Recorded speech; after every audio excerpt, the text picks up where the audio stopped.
저는 사실은 이제 미술 감정에 더 관심이 조금 많았던 경우입니다.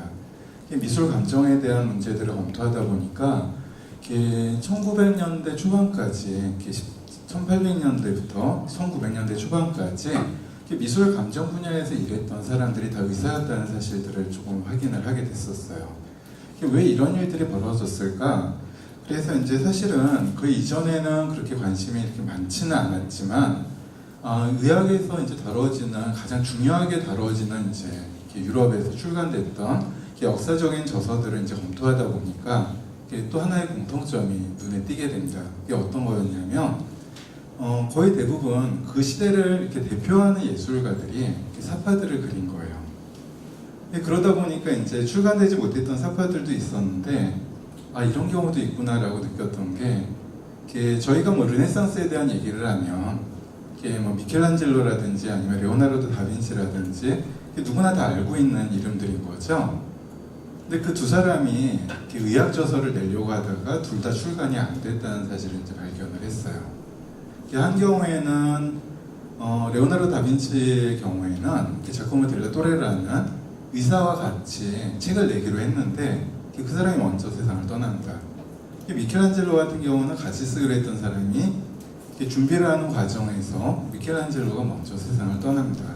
그 안에서 저희가 또 보게 되니까 의학 분야에서 이제 베살리우스 같은 사람들이 인체의 구조에 관하여라는 이제 굉장히 기념비적인 책을 쓰게 되는데 그 안에서도 그 책을 준비하는 과정에서 어떤 이제 자문들을 받았을까 그 서가문들을 이렇게 조금 검토를 했었어요. 근데 정말 놀라웠던 사실은 이 사람이 의사로서 글을 쓰는데 서가문에서 요청했던 자문을 받고자 했던 사람들이 그 당시 예술평론가들이었다는 사실입니다. 그래서 왜 예술이 의학에서 자문을 받아가면서 텍스트도 만들어야 됐고 뭐 이런 부분들이 이제 조금씩 웃기다 보니까 의학 분야하고 미술 분야가 어떻게 생각하면 한쪽은 굉장히 논리적인 지식들을 다루는 것 같고 또 다른 한쪽에는 굉장히 직관적인 이야기들을 진행하는 것처럼 보이지만 상호 연관성 속에서 서로 상호 기여를 하면서 발전해 왔구나. 근데 왜 우리 시대는 그렇지 않았을까? 그래서 만약에 제가 이 극장을 골랐던 이야기의 출발점은 이제 융합에 대해서 이야기를 해야 된다면 우리 시대 유형성을 바탕으로도 논의를 할 수 있지만 그 각각의 분야가 나눠지기 이전의 상황들을 조금 검토해 보게 되면 사회적 관계 속에서 저희가 어떤 시사점을 발견하지 않을까 그런 부분에서 시작을 했습니다. 물론 이 안에서 이제 볼로냐의 아르케 짐나시오라는 해부학 극장의 이미지를 다루게 됐는데 이 부분을 다루게 된 이유는 사실 몇 개 안 남아 있는 해부학 극장입니다. 사실은 저희가 이제 생각을 해보게 되면 르네상스 초엽 부분에는 해부학하는 게 굉장히 부담스러웠던 상황들이에요. 뭐 이렇게 여러 가지 서류도 많고 종교와 윤리적 관점 안에서 여러 가지 논쟁들이 벌어집니다. 그러다 보니까 쉽게 해부학 실습이 진행되기가 어려웠기 때문에 그 교실이라든지 실습 장소가 만들어지지 않습니다. 그러다가 이제 중간에 종교개혁이 끝나고 나서 해부학 실습장들이 이제 생기기 시작하는데 그 이후에 어떤 문제가 생기냐면 본격적으로 이제 생리학이 출발하는 과정에서 우리가 알고 있는 전문의학이 발전하게 되면서 해부학 극장 자체가 이제 쓸모가 없어지는 상황들도 생기게 됩니다.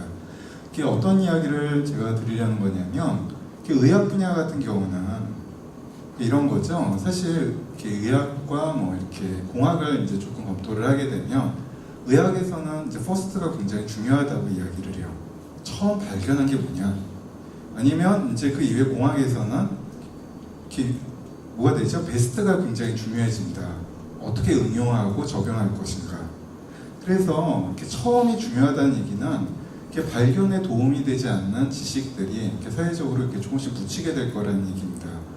그런 과정 속에서 유럽에서 의학의 발전을 주도했던 대학 중에 하나가 이제 볼로냐와 이제 파도바였는데 파도바의 실습장은 역사 속에서 끊임없이 변화되어 왔어요. 이유는 뭐냐면 새로운 필요성에 따라서 연구의 장소이다 보니까 그 목적에 맞게 다시 바꾸고 했는데 볼로냐 같은 경우는 두 가지 특징이 있습니다. 하나는 뭐냐면 교황청의 권한이 굉장히 강하게 개입할 수 있었던 정치적인 상황들이 있어요. 그러다 보니까 뭔가 바꾸기가 어려웠다는 얘기입니다. 그래서 이제 운 좋게 남아있기도 하고, 또 두 번째는 볼로냐가 유럽 대학의 모교라고 이제 알려져 있는데 그 역사만큼이나 이제 구조들을 변경하는데 굉장히 보수적인 관점을 가지고 있었기 때문에 이 공간이 유럽에 있는 여러 해부학 극장 중에서 남아있는 원래 원형이 그 구조를 읽을 수 있는 몇 안 되는 극장이었기 때문에 이런 부분을 통해서 이 안에서 어떤 이야기가 다뤄지고 연관성을 갖고 있는가 그 부분을 이제 보여드리려는 게 오늘 발표의 목적입니다. 자, 일단 두 번째 부분에서 제가 이야기를 드리는 또 다른 부분은 이 공간을 어떻게 읽을까? 그런데 이제 이 해부학 극장이라는 이름을 갖습니다. 이 극장이라는 단어가 또 다른 의미가 있어서 어떤 경우냐면 이제 기억수라고도 연결되어 있는 분야입니다. 극장이라는 게 이제 과거의 책들을 이렇게 검토하다 보니까 우리가 알고 있는 저희가 생각하면 영국의 역사가 바로크 시대에 이제 출발한다고 이야기들을 많이 하는데 그 이전에도 수없이 극장이라는 말들이 사용된 거예요. 그래서 어떤 책들이 극장이라는 제목을 가지고 있는가를 봤더니 그 책은 거의 대부분 인트로덕션을 하기 위한 종류의 책들에서 극장을 다룹니다. 어떤 것들을 소개하거나 문화적인 지평들을 보여주고, 그리고 그 문화적인 지평들을 보여주기 위한 개론적인 성격들을 사람들한테 쉽게 전달하기 위해서 기억수를 조금 활용해서 이제 적용을 합니다. 물론 이제 르네상스의 기억술은 사실 매체의 변화와 굉장히 밀접한 연관성이 있습니다. 이게 어떤 거냐면 책값이 너무 비쌌던 거죠. 양피지로 만들어지는 상황들 안에서 예를 들어서 제가 예전에 갈릴레오 갈릴레이의 책을 읽게 됐을 때 가장 놀랐던 게 각주가 너무 많은 거예요. 근데 갈릴레오 갈릴레이가 구입했던 책의 숫자가 너무 적습니다. 그래서 이제 알고 보니까 어떤 기록들이 남아있냐면 기억술의 대가라고 얘기를 하는 거예요. 그 책을 암기해서 쓰기 위해서는 어떤 기억수를 교육을 받았을까? 그게 이제 극장처럼 이렇게 명확한 공간의 구조들을 토대로 이렇게 머릿속에서 이렇게 암기를 하는 과정들이 르네상스의 발전을 하게 됩니다. 그래서 아르스 메모리에라는 이 관점들이 발전하는데, 자, 이게 왜 그 얘기를 했냐면 해부학 극장이라고 했을 때 저희가 그 극장이 스펙타클로서의 의미만 갖는 건 아니고 이 극장 안에서 이야기를 전달하는 역할, 그 분야의 지평을 설명해 줄 수 있다라는 부분도 저희가 주목할 필요가 있다고 생각을 했기 때문에 이제 극장에 대한 문제를 잠깐 이야기를 드린 부분입니다. 자, 이 안에서 이제 이 공간들을 조금 더 쉽게 이해를 하기 위해서는 일단 이제 이 안에는 여러 개의 이미지들이 이제 배치되어 있는데요. 자, 이 이미지들을 안에서 이 공간들이 누가 있고 아니면 어떤 순서로 이 서사구조가 만들어질 수 있을까? 그거를 알면 이 내용을 이제 정리를 할 수 있는데, 보게 되면 이게 강의실이고 사실 이 안에 있는 사람이 누구인지는 정말 쉽게 아실 수 있어요. 왜냐하면 이 사람들의 조각들을 만든다고 해서 그 사람들의 이름을 얼굴을 보고 기억하는 사람은 없습니다. 당연히 모든 초상화들이 배치되게 되면 가장 쉬운 이유는 뭐냐면 이 밑에 당연히 이름을 적어줍니다. 그래야 이제 저희가 역사를 이해할 수 있기 때문에.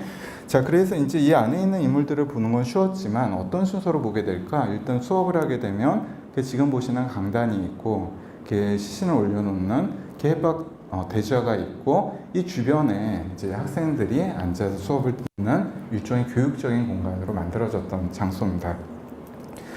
자, 이 안에서 강단이라고 하지만 저희는 이제 PPT를 사용하지만 그 당시에 그런 부분들이 없었기 때문에 이 안에서 해부학 모델들이 이제 제작이 되게 됩니다. 당연히 보게 되면 이 앞에 있는 건 거의 하나의 이제 인트로덕션이 되는데 앞에는 천사가 있죠. 천사가 이제 향하고 있는 누군가를 소개해 줍니다. 이 소개해 주는 사람이 한쪽에는 해골을 하나 들고 있어요. 그래서 저희가 이제 그 시대 도상학적 서적들에서 이런 형식을 검토하는 내용을 보니까 해부학의 의인상이라고 이야기를 합니다. 그리고 나서 그 아래에 있는 이 모델들인데 재밌는 부분은 이게 에르콜레 렐리라는 그 당시 의사가 기획을 했던 모델입니다. 설명을 하기 위해서 모델을 깎았는데 이게 그 사람의 드로잉이에요. 생각을 해보면 왜 이렇게 그림을 잘 그렸을까? 이런 것도 이제 잠깐 고민을 하게 됐었는데 별로 어렵지 않습니다. 과학사에서 패러다임이 변하기 시작한 거예요. 이전에는 플라톤과 아리스토텔레스의 전통 속에서 플라톤 같은 경우는 먼저 생각들에 대한 구조를 통해서 세계를 탐색하는 반면에 아리스토텔레스는 세계에 대한 진료나 재료들을 가지고 거꾸로 그거를 역으로 증명하려고 노력을 합니다. 그러다 보니까 뭔가를 설명하고 아리스토텔레스주의가 이제 사실 유럽에서는 굉장히 우연히 발전을 하게 돼요. 왜 우연이라고 얘기를 드리냐면 처음에 아리스토텔레스나 플로티누스의 번역들이 르네상스 시대에 비잔틴에서 넘어와서 이렇게 저술되는 과정들을 보게 되면 그 사람이 물리학자인지 아니면 철학자인지 이런 부분들에 대한 구분이 없는 거예요. 그런데 파도바에서 그 텍스트들을 먼저 그리스어를 정리하고 출간하기 시작했는데 그 안에 아리스토텔레스의 저작이 굉장히 많았던 경우입니다. 그래서 이제 그런 과정들을 하다 보니까 아리스토텔레스주의처럼 현실에 있는 데이터를 가지고 그 안에 있는 유사성과 차이점을 어떻게 설명하는가가 과학이 된다고 이제 생각을 하게 됐던 경우예요. 폼포나치 같은 그 당시의 번역가들입니다. 그러다 보니까 과학에 대한 모델이 구조를 바탕으로 뭔가를 설명하는 게 아니라 관찰을 토대로 이야기를 만드는 과학의 이제 패러다임이 서사를 중심으로 변하게 됐던 경우입니다. 보고 관찰해야 되는 거예요. 과학자가 되기 위해서는 책을 내기 위해서는 뭐가 필요하냐면 시각적인 디자인이 필요하다는 얘기입니다. 내가 봤던 정보를 눈으로 보고 이걸 설명했기 때문에 이게 과학적인 이야기다라고 하려면 그럼 그 이미지를 누가 그려야 되는가라는 질문들이 이제 생기게 되는 거죠. 그래서 대부분의 이제 그 의학사적인 저술들이 결국 그 그림을 그리는 사람, 그게 이제 예술가입니다. 그래서 이제 그 의학 분야의 명칭들을 제가 이제 조금 검토를 한다고 하더라도 재밌는 경우는 뭐냐면 예술가가 갖고 있는 정식 칭호 중에 하나가 대외과 의사입니다. 되게 이상했던 거예요. 그러면 진짜 외과 의사의 역할을 설명하는 사람을 뭘까? 렉처러라고 얘기를 해요. 강독자. 옛날 책을 읽어주고 눈앞에서 그걸 확인하고 그럼 대외과 의사는 뭘까? 소외과 의사도 있겠죠. 그 사람들은 나누고 분석하고 지시의 사항에 따라서 인체 구조를 탐색을 하지만 그거를 시각적으로 기록해서 사람들한테 보여주고 설득하는 역할을 예술가가 진행했던 경우입니다. 그러다 보니까 두 분야는 늘 협업을 진행을 해왔고 그 안에서 좋은 발견을 하기 위해서는 결국 시각적인 자료들이 필요하다 보니까 그리고 이 시각적인 자료가 필요한 이유 중에 하나는 그 당시의 윤리적인 관점 때문에 사실은 이제 신체를 그때그때 이렇게 절개를 해서 보여준다면 확실할 수는 있겠지만 윤리적으로 그게 허용되지 않기 때문에 그 대체물을 찾게 됩니다. 해부의 상황에 대한 부재에 대한 기억이 이미지로 바뀌게 되면서 과학자가 되기 위해서 특히 의학 분야에 종사하기 위해서는 적어도 해부학 분야에서는 그림을 잘 그려야 되는 상황들이 이렇게 만들어지게 됐던 경우입니다. 물론 이제 예전에 나왔던 책들은 그렇게 그림을 그리기는 하지만 누군가가 결국 다시 예술가가 개입해서 필요한 부분들을 강조해서 의학사적인 저술들을 이제 출간하게 됩니다. 자, 이게 사실은 너무 여러 권의 책들이 있기는 하지만 예전에 의학과 미술의 상호 연관성에 대해서 이제 이론학회에서 하나 발표를 한 적이 있습니다. 그때 이제 다뤘던 해부학 저서들이 갖고 있는 특징들을 좀 정리를 했는데 사실은 이게 베살리우스가 해부학의 아버지라고 이야기를 보통 하게 되는데요. 지금 보시는 것처럼 벨베데레의 아폴로를 가지고 내부를 설명해 줍니다.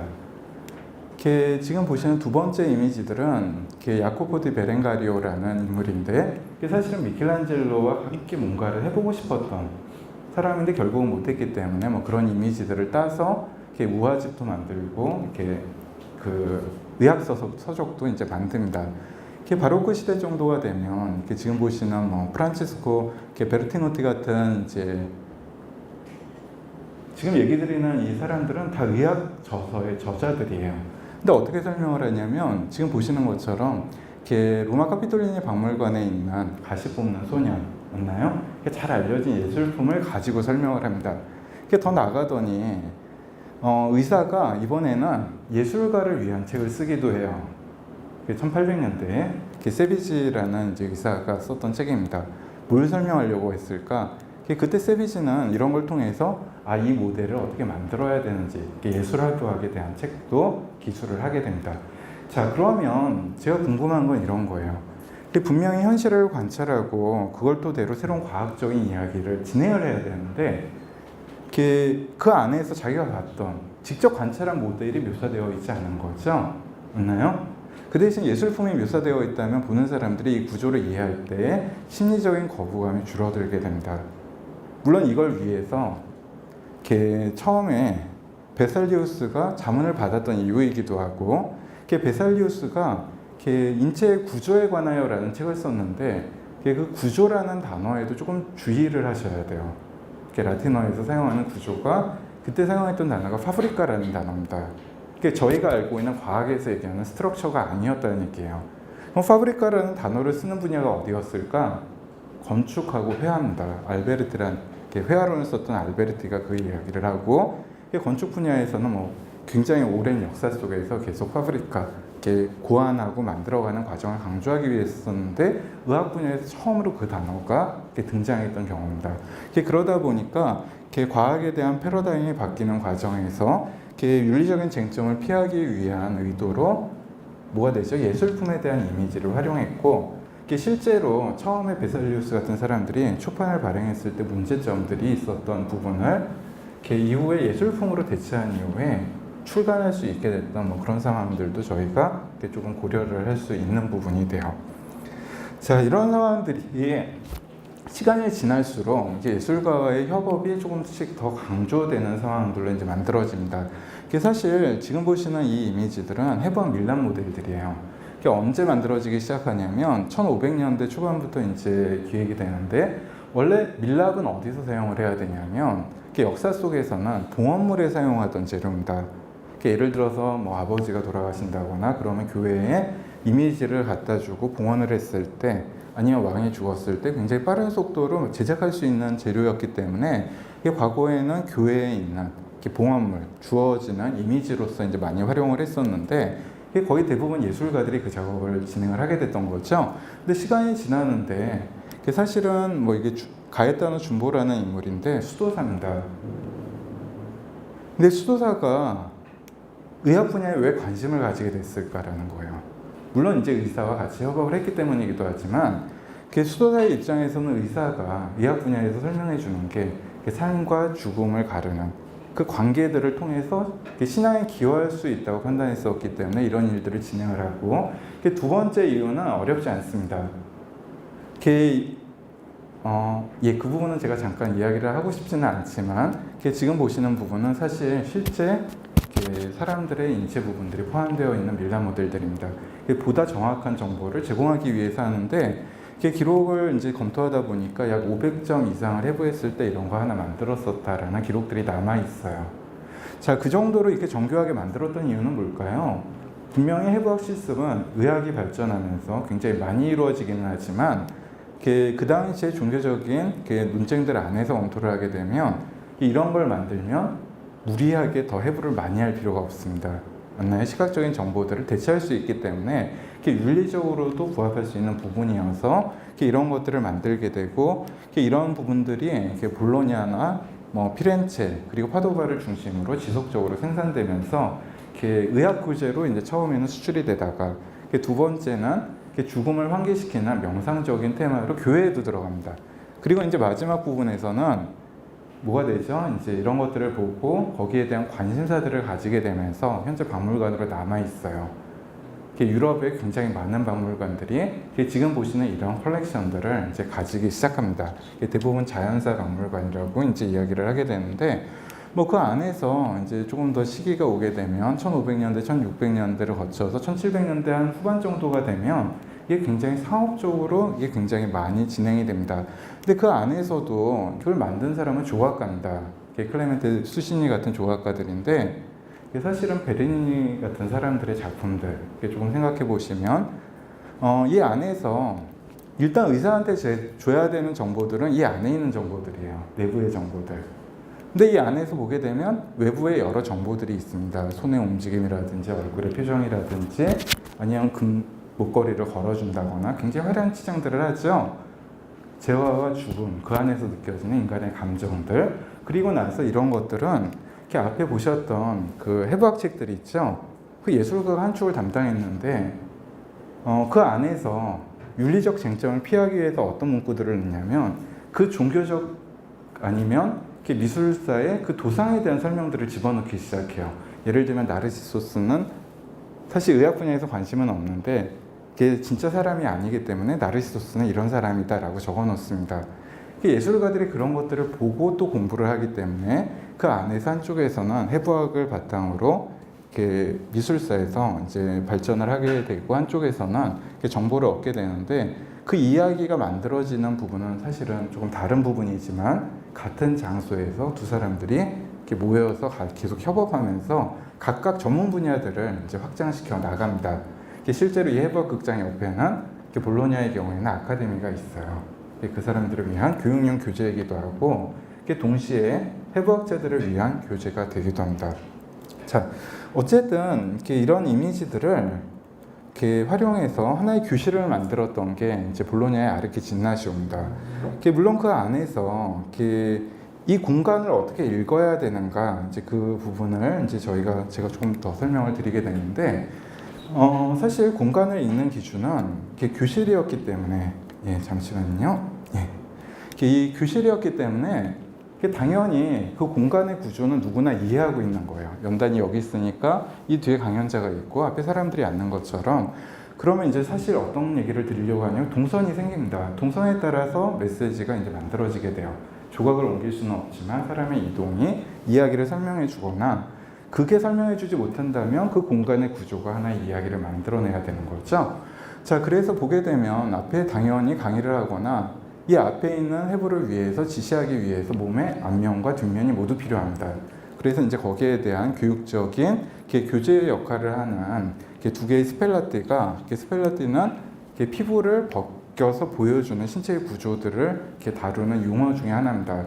다른 동의어는 노토미아라는 단어가 있는데 그 단어가 나중에 뭐로 바뀌게 되냐면 해부학이라는 단어로 바뀌게 돼요. 아우토노미라는 개념으로 이제 변하게 돼요.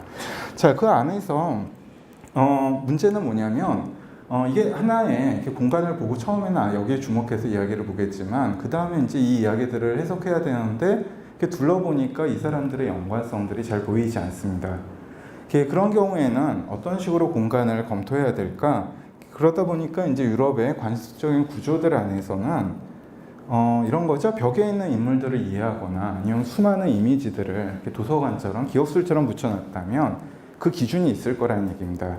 일반적인 기준들은 4개의 벽면이 있으면 4개의 벽면을 연결하는 구조는 어디에 있을까? 어렵지 않습니다. 천장에서 시작하는 거예요. 중심에서부터 이야기들이 계속 오게 되고 그런 부분들이 아래에 있는 이미지들까지 구조적으로 연결이 된다면 하나의 테마들을 이제 전달할 수 있게 되는 거죠. 사실 그냥 예를 하나 갖고 왔는데 잘 알려져 있는 라파엘로의 서명의 방입니다. 당연히 여기에는 교황의 문장이 있는데 이 구조는 사람들이 여기에 주목을 하게 되면 라파엘로의 작품이구나라고 얘기를 하지만 라파엘로가 고안한 건 이 그림만이 아니라 이 그림 틀도 고안을 했던 거예요. 이 이미지를 보고 이 아래에 있는 4개의 구획에 따라서 이야기가 들어가게 되면 법, 철학, 신학 맞나요? 종교에 대한 여러 가지 이야기들이 들어가고 그걸 설명할 수 있는 사례가 있고 그 밑에 연관되어 있는 이야기들이 배치되는 게 일반적이었다는 얘기입니다. 공간을 하나의 기억을 위한 모델로 사용하던 전통들이 유럽에 굉장히 많았었기 때문에 이 공간도 그렇게 읽을 수 있지 않을까. 거기에서 이제 제 도상학적인 분석들이 이제 시작이 됩니다. 물론 이제 선행 연구들을 검토를 했었는데 선행 연구에서 이걸 명확하게 설명해 주지는 않았어요. 어떤 사례들이 있었냐면 세네즈 같은 사람은 별자리들이 위에 붙어 있으니까 이게 플라톤주의라고 연결을 해서 설명을 하고 그게 누군가의 중요한 사람의 생년월일이 들어가 있다라고도 보기도 합니다. 근데 이 공간에서 누가 그 생년월일을 가지고 있을까? 그걸 놓고 이제 과거의 연구자 두 사람이 서로 논쟁을 벌이면서 다르게 접근을 해요. 한쪽은 후원자의 별자리가 들어갈 수도 있다고 생각을 했고, 지금 옆에 있는 이미지는 그 당시에 교황이라든지 아니면 귀족들이 자기 집에 들어가는 로지아 입구 윗변에다가 뭘 해놓냐면 자기 생년월일을 기록해 놓습니다. 나는 이런 별자리의 힘을 타고 나서 나는 이 권력자가 될 수 있어.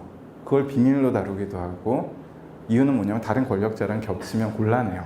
뭐 그런 식의 이야기들도 있지만 그런 사례들이 있기 때문에 이것도 비슷하지 않을까라고 이야기를 하는 사람도 있고, 어떤 사람은 이 위에 있는 별자리가 이제 뭐 12황도라든지 뭐 이렇게 12개로 구성이 된다면 그게 해부학 실습이 일어나는 날짜일 것이다라고 가설을 세우는 사람도 있습니다. 이게 이제 프라우트의 경우이지만, 근데 문제는 해부학 실습이 일어났던 시기가 다 다른 거예요. 역사적으로 날짜를 검토를 해보니까. 두 번째는 다 비슷한 시기입니다. 이유는 뭐냐면 해부학 실습을 하려면 온도의 영향을 받아요. 날씨가 추울 때밖에 할 수 없는데 볼로냐는 따뜻한 장소라서 눈이 내리면 어떤 상황이 되냐면, 제가 유학할 때 볼로냐에서 한 0.5cm가 눈이 쌓였는데 30분 만에 다 녹았어요.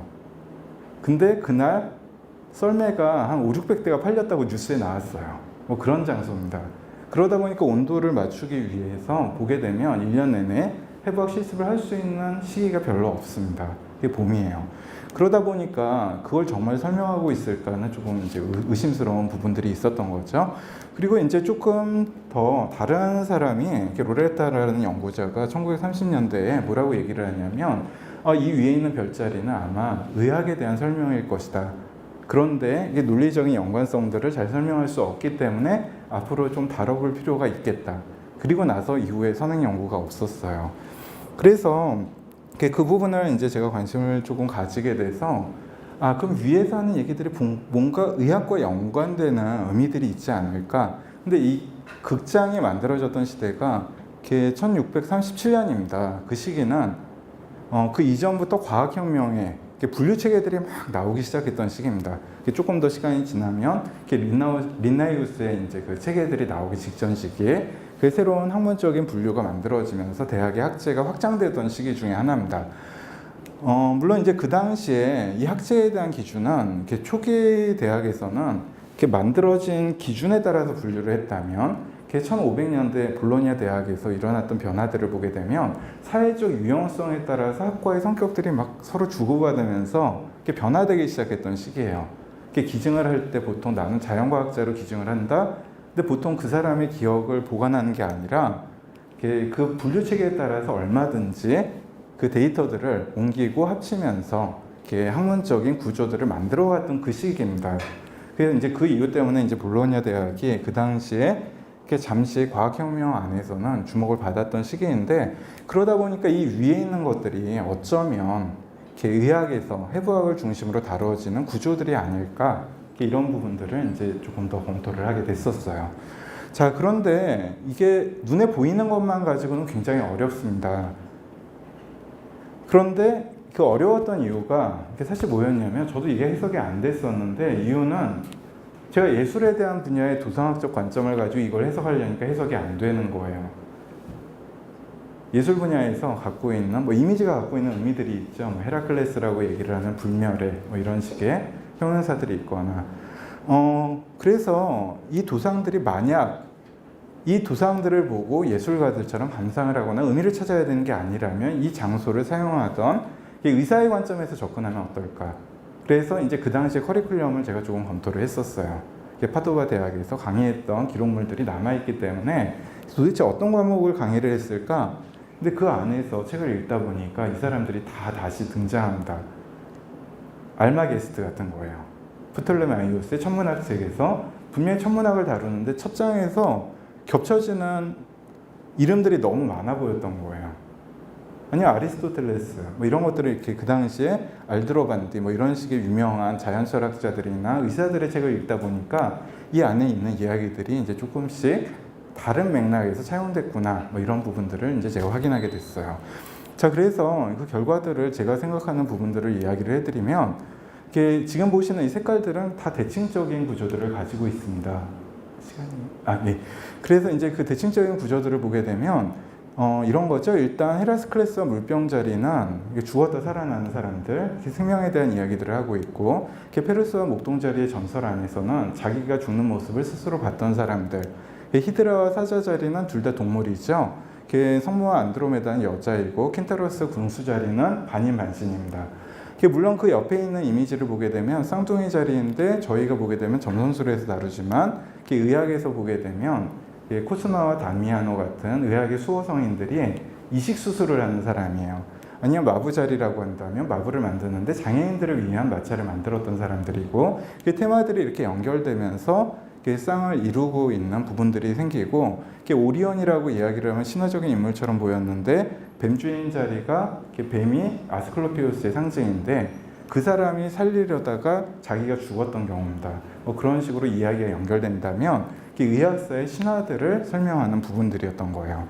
그리고 의학사에 대한 신화들이 다른 부분에 어떻게 연결이 되냐면 그 밑에 있는 사람들의 이미지들하고 이제 연결이 될 텐데 그 아래에 있는 이미지들은 의학사를 대표하는 12명의 사람들을 이 안에 모아놓습니다. 근데 이게 재밌는 이유가 이 해부학 극장은 이 12명이라는 숫자를 바꾸지 않아요. 새로운 인물을 넣고 싶을 때 여기서 빼서 집어넣습니다. 그게 제가 궁금했던 건 위에서 다루는 게 신화에 대한 이야기고 아폴로에서 시작해서 다뤄야 되는 분야들, 예를 들어서 동물을 해부하고 여성과 남성을 다루고 장애인을 연결해주고 죽어가는 사람들을 치유해야 된다, 이런 이야기를 하고 있다면 아래는 의학의 역사를 이제 다루기 시작하고 그 의학의 역사를 확장하기 위해서 인적 분야의 인물들을 이 위에다가 배치를 하면서 의학적인 틀을 만들어내는데 이 안에 있는 사람들의 일부를 계속 대체를 하는 거예요. 왜 대체를 했을까? 대체됐던 기록들을 검토해 보니까 이런 거예요. 해부학에 대한 패러다임이 강해질 때 그 분야에서 필요하지 않은 사람들을 제외하고 집어넣고 이런 부분들이 의학의 역사를 구성하게 됩니다. 그래서 이제 지금 마무리를 해야 된다고 이야기를 하시는데 제가 하고 싶은 이야기는 굉장히 간단합니다. 자, 이 부분들은 사실 의학의 입장에서는 의학의 역사 자체를 설명하면서 예술의 도움을 받고 의학이 발전하기 위한 패러다임 안에서 시각적인 이미지들을 서사하는 과정에서 생겼던 문화들을 반영하면서 윤리적인 쟁점을 피해서 의학사가 구성됐던 사례입니다. 그리고 한쪽에 있는 건 뭐죠? 그 의학사에서 시작을 하지만 그 의학 서적에서 보게 되면 이건 의학 서적에 어울리는 표현들이 아니었다는 거예요. 영혼을 위해서 살아가고 나머지는 죽음에 속하게 된다거나 아니면 지금 보시는 누구죠? 에티엔이 이제 썼던 의술 서적인데 안에는 나르시소스가 어떤 사람인지 적어 놓습니다. 이게 바로크 시대예요. 근데 이게 카라바초의 바로크 시대의 작품입니다. 이런 것들을 보게 되면 의학에 대한 구조들을 확장하는 과정에서 미술도 교재로서 의미를 가지게 됩니다. 이런 상황들을 보게 되면 의학이 발전하기 위한 전제 조건은 시각화의 과정에서 미술이 필요했고, 그렇죠? 동시에 윤리적인 쟁점을 검토해야 됐다면 이 과정 안에서 예술가들은 인체를 구축하고 만들어가는 과정에서 의미를 부여하면서 미술사의 독립적인 이야기들을 해왔지만 의학이 생리학에 대한 문제로 1900년대로 넘어가기 직전까지는 양쪽에서 그 텍스트들을 공유하면서 상호 연관성 속에서 두 분야가 발전해 왔다는 얘기입니다. 그래서 이거는 관찰과 논리적인 지식이 만들어지기 전에 질문에 대해서 다시 한번 생각을 해보게 만들어줍니다. 어떤 질문을 던져야 될까? 그거는 굉장히 직관적이고 과학자들이나 예술가들한테 그 직관적인 질문 자체는 방향성을 설정하는데 양쪽 분야 모두에 유용하고 도움이 된다고 판단을 합니다. 그런 맥락들이 의학과 미술의 상호 연관성들을 명료하게 보여주었던 것 같습니다. 감사합니다.